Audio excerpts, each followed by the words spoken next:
สบายดีเนาะมือนี้จะมาบอกวิธีการตืมบัตรและซื้อหวยแบบใดเนาะให้ได้เปอร์เซ็นต์เนาะทุกๆครั้งทำอีกต้องมีแอปโศกไส้ก่อนเนาะสมัครฟรีถ้าไพ่มีแล้วเอามาเริ่มสมัครไปพร้อมกันเลยเนาะกดเข้าไปเลยเมื่ออยู่หน้านี้แม่นให้กดเข้าสู่ระบบเลย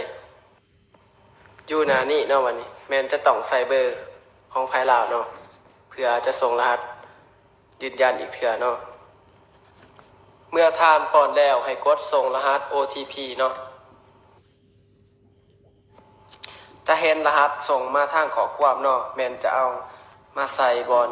ปอนรหัส OTP เนาะเมื่อปอนแล้วให้กดยืนยันเลย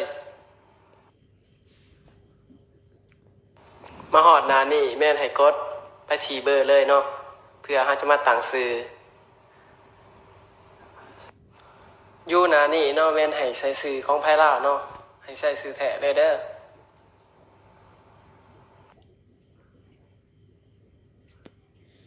และ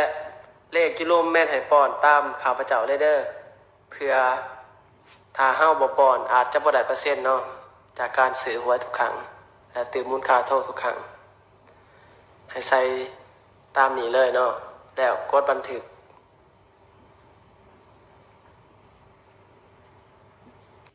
เมื่อป้อนสำเร็จแล้วเนาะจะเห็นคำว่าโศกไส้พาดขึ้นมาเนาะ